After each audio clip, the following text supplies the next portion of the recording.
more damning than the last, but it wasn't her husband in those photos. It was someone she had welcomed into her home with open arms 5 years ago. Someone she had trusted with her children, her money, and her life. The cousin who came for Christmas and never left. This is a true Nigerian story that will make you question everyone around you. It all started on a cool December evening in Lagos, just before Christmas. Auntie Bissie's husband, Uncle Segan, announced that his distant cousin, Tund, would be joining them for the holidays. Tund had just moved to the city from the village, looking for a better life. Auntie Bissie, known for her kindness, was happy to help. She prepared the guest room, cooked his favorite meals, and treated him like a younger brother. The plan was for him to stay for a few weeks, maybe a month at most, until he found his feet. But weeks turned into months, and months turned into years. Tund was charming and helpful. He ran errands, helped with the kids' homework, and was always ready with a compliment for Auntie Bissie. Uncle Segan was delighted. "See, this is what family is all about," he would say. Tund became a fixture in their home, a permanent part of the family portrait. Auntie Bissie even helped him get a job at a friend's company and lent him money to start a small side business. She trusted him completely. She never imagined that this same sweet, innocent Tund was leading a dark double life, using her home as his base of operations. The first sign of trouble was subtle. Small amounts of money started disappearing from her purse. Then a piece of jewelry went missing. Auntie Bissie dismissed it, blaming her own forgetfulness. She couldn't possibly suspect Tund, but the odd occurrences kept piling up. Strange phone calls at late hours, hushed conversations that would stop the moment she entered a room. Tund started coming home late, smelling of expensive perfume that wasn't hers. When she gently questioned him, he'd have a plausible excuse. A late meeting at work, a friend's birthday party. Uncle Segan always took his side. "Bissie, leave the boy alone. You're starting to sound paranoid." She felt isolated, as if she was the one going crazy. She started to doubt her own instincts. Maybe she was just being suspicious. But a woman's intuition is a powerful thing. The real shock came on that fateful afternoon. Uncle Segan was away on a business trip, and she was looking for some important documents in his study. That's when she saw at the corner of a photograph sticking out from his briefcase. Curiosity got the better of her. What she found made her blood run cold. It wasn't just one photo, but a whole stack of them. Photos of Tund with strange men, exchanging packages in dark alleyways. Photos of him flashing wads of cash, wearing designer clothes she knew he couldn't afford. There were photos of him outside their home, taking pictures of the security system. But the worst were the photos of her children. Tund had taken pictures of them at school, at the park, with detailed notes on their daily routines written on the back. Her entire world collapsed. The helpful cousin, the boy she had nurtured, was a criminal. And he was using her family. The trust was shattered. But why were the photos in her husband's briefcase? Was Uncle Segan involved? Or was he another victim in Tund's elaborate web of deceit? Auntie Bissie knew she had to act fast, but she was trapped. Who could she trust? Every shadow in her own home now seemed to hold a threat. The man living under her roof was a stranger, a dangerous one. And she had no idea what he was planning next. The cousin who came for Christmas had brought not joy, but a nightmare that was only just beginning. What do you think happened next? How did Auntie Bissie handle this shocking discovery? Let me know your theories in the comments below. The harmattan wind swept through the streets of Surulere, Lagos, carrying with it the dry dust that settled on everything like a thin veil of secrecy. Inside the Okonkwo compound, preparations for Christmas were in full swing.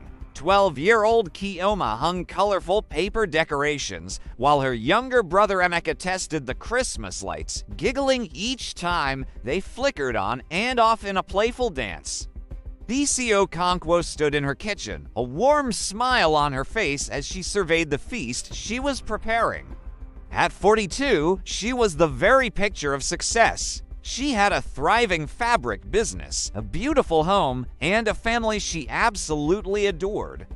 Her husband, Chief Okonkwo, had done remarkably well for himself in the construction business, and together, they had worked tirelessly to build the comfortable, happy life they now enjoyed. They had everything they could have ever dreamed of. "Mummy, someone is at the gate," Kioma called out from the living room window, her voice full of youthful curiosity. BC wiped her hands on her apron and walked over to see who it could be. A young woman stood outside the imposing compound gate, a single worn bag resting at her feet. Her clothes were dusty, a clear sign of a long and difficult journey. Even from a distance, BC could see the unmistakable family resemblance, the high cheekbones, the wide-set eyes. It was a face she hadn't seen in years, but one she could never forget. Is that? BC squinted, trying to get a clearer view. Ngozi. She hadn't seen her cousin in nearly 15 years, not since they were just teenagers, full of dreams, back in their village in Anambra State. Ngozi had been the beautiful one, the one everyone whispered would marry a rich man and leave the simple village life far behind. BC, on the other hand, had been the studious one, the one who eventually moved to Lagos for university and never looked back, carving out her own path to success. Without a second thought, BC hurried to open the gate herself. A wave of nostalgia and concern washed over her as she pulled her cousin into a warm embrace. Ngozi, what are you doing here? Why didn't you call me? Ngozi's smile was tired, and as BC looked at her up close, she could see a hardness around her eyes that wasn't there all those years ago. The world had clearly not been kind to her. "My phone spoiled on the journey," Ngozi explained, her voice raspy. "Cousin, I am so sorry to just appear like this. I had nowhere else to go." That evening, over a steaming bowl of peppery goat meat soup that BC had prepared, Ngozi told her story. It was a story of broken dreams and immense pain. She had married young to a man in Onitsha who, behind closed doors, turned out to be violent and cruel. After suffering years of abuse, she had finally gathered the courage to escape, leaving with nothing but the clothes on her back and the scars on her heart. Her own family had disowned her for leaving her husband. "It's a disgrace," they had told her, turning their backs on her when she needed them most. Since then, she had been drifting from place to place, taking on any odd job she could find, just barely managing to survive. "I just need somewhere to stay for a few weeks," Ngozi pleaded, her eyes glistening with unshed tears. "Just until I can get back on my feet. I can help with the house, with the children." "Please, BC, you're my only hope." Chief Okonkwo, who had been listening to the heartbreaking story in silence, exchanged a long, meaningful glance with his wife. He was a traditional man, grounded in customs, but above all, he believed in the sacred duty of helping family. "She can stay in the boys' quarters," he said finally, his voice firm but compassionate. "But only until she finds work." BC squeezed her cousin's trembling hand, offering a reassuring smile. "Your family, Ngozi, of course, we'll help you," if only she had known. If only she could have foreseen that this single simple act of kindness, this gesture of opening her home and her heart, was not the beginning of her cousin's healing, but the beginning of the complete and total unraveling of her own perfect life. This act of compassion was a seed, and from it, a poisonous vine of deceit and betrayal would grow, threatening to choke everything she held dear. The Christmas lights that once seemed so bright and cheerful now cast long, ominous shadows across the compound, hinting at the darkness that was about to descend upon the Okonkwo family. BC, blinded by love and pity, welcomed the viper into her home, and soon she would feel its bite. The question was, would she or her family ever recover from the venom? Thank you so much for watching. If you're hooked on this story and need to know what happens next, make sure you subscribe to our channel and turn on notifications. You won't want to miss the next chapter. At first, Ngozi seemed like a blessing. When she arrived in January 2015, she was the perfect guest. She'd wake up early every single morning to help with breakfast. She kept the house absolutely spotless, and she was just wonderful with the children. My daughter, Kioma, adored her completely. She would follow Ngozi around like a little shadow. My son, Emeka, he loved having another adult around to play with and give him attention. I remember my friend Amara came over one afternoon and she just watched in awe as Ngozi expertly braided Kioma's hair. She turned to me and said, "That cousin of yours is a godsend." "Where did you find her?" I just laughed. Honestly, I told her she found me. I don't know what I ever did without her, and it was true. Ngozi had integrated herself into our family so seamlessly it was like she'd always been there. She knew exactly how my husband, Chief, liked his tea in the morning. She remembered Emeka's entire school schedule without ever needing to be told. And somehow, she could calm Kioma's teenage moods with just a few quiet words. It was incredible. She was so helpful, but never intrusive. She was grateful for staying with us, but never overly submissive. She was just ... perfect. By March, about 2 months after she arrived, I gently suggested that maybe it was time for Ngozi to start looking for her own place. Well, the children protested so loudly, so fiercely that I had to drop the conversation immediately. Even Chief, my husband, had grown so accustomed to having her around. He saw how smoothly the house ran, how much less stressed I was with the extra help. He told me, "Let her stay a bit longer. She's family, and she's no trouble at all." So I agreed. But then I started noticing small things. Things that were so tiny, so barely noticeable at first, that I almost convinced myself I was imagining them. For instance, I'd walk into Chief's study and find Ngozi in there. She'd be dusting, she'd say, with a bright smile. But the strange thing was, I had just cleaned the study the day before. It didn't need dusting. Another time, I walked into my bedroom and I caught her. She was rifling through my jewelry box. When she saw me, she didn't even flinch. She just held up a necklace and said, "I was just admiring your things. You have such beautiful taste." Cousin, I felt a flicker of unease, but I just brushed it off. I told myself I was being paranoid. I was being suspicious of someone who was only trying to help, someone who had been through so much.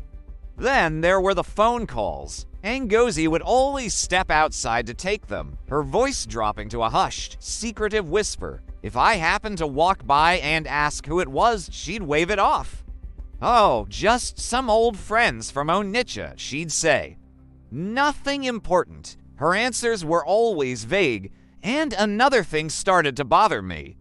Despite all her promises to find a job and get back on her feet, Ngozi never seemed to be actively looking for work. Every single time I brought it up, she had a ready-made excuse. The job market was terrible. She had an interview next week that she was preparing for. She was just waiting to hear back from someone important. It was always something. I finally voiced my concerns to Chief one evening. "I'm worried about her," I said. "She doesn't seem to be trying," but he was always quick to defend her. "Be patient with her," he advised. "Remember what she's been through, the trauma? She just needs time to heal." I sighed and decided he was probably right. I was being too hard on her. She was family, after all. What harm could a few more months do? She was no trouble. Little did I know how wrong I was. The small, unsettling things I had brushed aside were just the beginning. They were the faint tremors before a massive earthquake, an earthquake that was about to shatter my home, my family, and my entire life. The perfect guest was about to reveal her true colors, and by the time she did, it would be far too late. Stay with me as I tell you the rest of the story, a story of betrayal that started so quietly, I never saw it coming. Don't forget to subscribe so you don't miss the next part of this unbelievable story. It all began with money. BC had carefully saved 500,000 naira, stashing it in a locked drawer in her bedroom. This was the seed money for expanding her beloved fabric shop. But one morning, a horrifying discovery awaited her. The lock was broken and 20,000 naira had vanished. Her heart sank when she gathered the household. A wall of denial met her. Pius, the houseboy who had been with them for a faithful 3 years, swore his innocence. Then there was Ngozi, Bissie's own cousin, whom she had taken in. Ngozi looked deeply wounded, her eyes welling up with tears. "Bissie, how can you even think that of me?" she cried. "After everything you've done for me, you believe I would steal from you." The tears streamed down her face. Maybe one of the children took it without realizing. But BC cut her off. "Don't you dare bring my children into this." The words were sharp, but a sliver of doubt crept into Bissie's mind. Could Emeka have taken it? Or maybe she had just miscounted. Chief, Bissie's husband and the family's eternal peacemaker, stepped in. He replaced the missing money and urged everyone to move on. The lock, he insisted, must have been faulty from the start. But that wasn't the end of it. It was just the beginning. The incidents grew, becoming a constant, unsettling presence in their home. Small sums of money would disappear from Bissie's purse. Her expensive perfumes, the ones she saved for special occasions, vanished one by one. A pair of gold earrings, a gift from her mother, went missing from her jewelry box. Each time, there was either a plausible, frustratingly simple explanation, or no explanation at all. The constant uncertainty began to gnaw at BC. She felt like she was slowly losing her grip on reality, questioning her own memory, her own sanity. Was she becoming forgetful?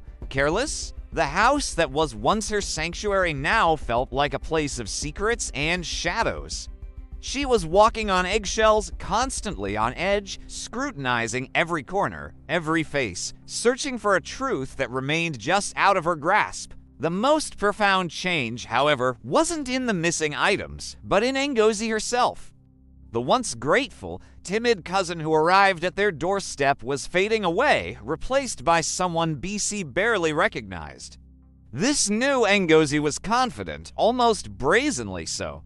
She began to carry herself with an air of entitlement, as if the house was hers to command. Unsolicited, she would offer her opinions on everything: how the household staff should be managed, what meals the children should be eating, and even how BC should run her own business.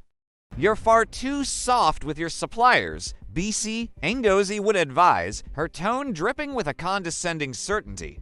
"You need to be harder, more like me." Her transformation was not just in her attitude, but in her appearance as well. She started dressing in stylish, new clothes that BC knew for a fact she hadn't bought for her.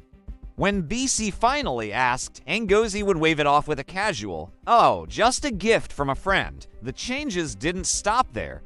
Ngozi began wearing makeup, not just any makeup, but expensive, high-end brands that BC herself rarely splurged on. Her hair was no longer done in simple styles at home.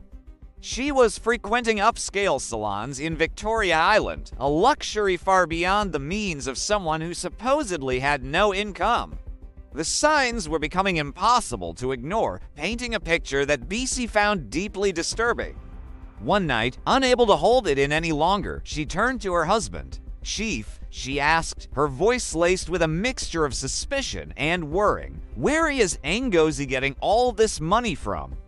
Chief, ever dismissive of her concerns, simply shrugged. Maybe she had some savings from before. Does it really matter? But to BC, it mattered immensely. It was another piece of a puzzle she couldn't solve, another secret being kept from her in her own home. The feeling of being an outsider was growing stronger every day, because it wasn't just the money or the clothes. It was something far more intimate, far more dangerous. BC started noticing the subtle, almost imperceptible shifts in the dynamic between Ngozi and Chief. It was in the way Ngozi's eyes would follow Chief around a room. The way her laughter at his jokes was just a little too loud, a little too eager, but the most telling sign was the touch. A casual hand on his arm while speaking to him, a gesture that lingered just a second too long, charged with an unspoken meaning that sent a chill down Bissy's spine. The air between them crackled with a familiarity that felt deeply inappropriate, a betrayal brewing right under her nose. Bissy felt a knot of dread tighten in her stomach. This was her cousin, her own blood, a woman she had welcomed into her home and treated like a sister. Was she imagining it? Was she allowing jealousy to cloud her judgment? Finally, Bissy couldn't bear the weight of her suspicions alone any longer. She decided to confront Chief, laying out her fears, her observations. "Have you seen the way she looks at you? The way she touches you?" She pleaded, hoping he would see what she saw, hoping he would reassure her. But his reaction was not what she expected. It was worse. He became defensive, almost angry. "You're being jealous and paranoid, Bissy," he said, his voice cold and dismissive. "Ngozi is your cousin. She's family. She's like a sister to both of us. There is absolutely nothing inappropriate happening between us." His words were meant to calm her, but they had the opposite effect. They were a denial, a flat refusal to even consider her feelings. He was shutting her down, invalidating her instincts, and in doing so, he was protecting Ngozi. He was choosing his version of reality over hers. Bissy wanted to believe him. Oh, how she desperately wanted to believe her husband, to trust that her fears were just the product of an overactive imagination. She wanted to believe that Ngozi was still the innocent cousin she had taken in, and that their family was safe. But the seed of doubt, once planted, had taken root and was now growing into a tree of suffocating anxiety. The peace in her heart was gone, replaced by a constant hum of unease. At night, she would lie awake in their bed, her body tense, her ears straining to decipher the sounds of the house. Every creak of the floorboards, every distant noise became a source of torment. She would listen, holding her breath, wondering if those were Ngozi's footsteps she heard, tiptoeing down the hallway. Footsteps heading toward Chief's study, where he so often claimed to be working late into the night. And with each passing night, the silence from her husband and the sounds from the hallway screamed a truth she was terrified to face. Things started to unravel in January 2017. It was at a party, one of those lavish Lagos events where champagne flows and secrets are whispered behind manicured hands. Bissy's business partner, Nika, pulled her aside, her usually cheerful face tight with concern. "Bissy, I have to tell you something," she started, her voice low. "I saw your cousin at the Federal Palace Hotel last month." Bissy's heart skipped a beat. The Federal Palace wasn't just any hotel. It was a known rendezvous spot for powerful men and their mistresses. Nika continued, "She was with a man. They looked very intimate, and he looked very, very expensive. When I tried to say hello, she saw me and practically ran away." Bissy's blood ran cold. Ngozi, at the Federal Palace. It didn't make any sense. The image just wouldn't compute. She confronted her cousin that very night, her mind a whirlwind of confusion and dread. But Ngozi's denial was flawless, a performance worthy of an award. "Nika must have seen someone else, Bissy. I've never even been to that hotel. Why would I lie to you?" Her eyes filled with tears, her expression one of pure, wounded innocence. "Bissy," she said, her voice trembling, "I think you need to ask yourself why you're so quick to believe the worst about me. Is it because I'm just the poor cousin, the one who needed your help?" The accusation hit its mark, stinging Bissy with a dose of guilt. Was she being unfair? Was this some sort of subconscious classism, punishing Ngozi for her circumstances? When she brought it up with her husband, Chief's reaction only amplified her self-doubt. He sighed, a look of disappointment on his face. "You're pushing away your own family because of gossip," he said, his tone heavy with disapproval. "I'm disappointed in you, Bissy." So she tried to let it go. She tried to believe her cousin, to believe she was just being paranoid. But the universe, it seemed, had other plans. Doubt, once planted, is a stubborn weed. Little things started to surface, tiny cracks in Ngozi's carefully constructed facade. Bissie's own driver casually mentioned seeing Ngozi getting out of expensive-looking cars right in their neighborhood. It was always during the day, always when Bissie was at her shop managing her own business. Then, the security guard at their compound gate added another piece to the puzzle. He mentioned that Ngozi had quite a few visitors when the family wasn't home. Men in suits, he'd explained, driving big, fancy cars. They say they are her business associates. Should I not be letting them in? Business associates? What business? The last Bissie knew, Ngozi was still looking for a job. The drip, drip, drip of suspicion was becoming a steady stream. Bissie felt a growing unease, a sense that the ground beneath her feet wasn't as solid as she thought. She tried to dismiss it, telling herself she was overthinking, that these were all just coincidences. But deep down, she knew something was wrong. The image of a tearful, wounded Ngozi was being replaced by a shadow, a question mark that loomed larger every day. She was living with a stranger, a woman who seemed to lead a completely different life the moment Bissie's back was turned. But the real bombshell, the one that would shatter her world completely, was still to come? It arrived in the most ordinary way possible, a piece of mail. The day the truth truly began to surface was a Tuesday. A credit card statement arrived, mistakenly delivered in Bissie's name. She almost tossed it aside, but something made her pause. The charges were staggering hundreds of thousands of naira spent at high-end boutiques, fancy restaurants, and luxury hotels. These weren't her expenses. Her heart hammered against her ribs as she looked closer. The card had been opened using their home address, a detail that made it slip past the mail sorter. But the name on the card wasn't hers. It was Ngozi Okonkwo. Armed with the damning piece of paper, Bissie confronted her cousin again. This time, there was no room for practiced denials. The mask didn't just slip, it shattered.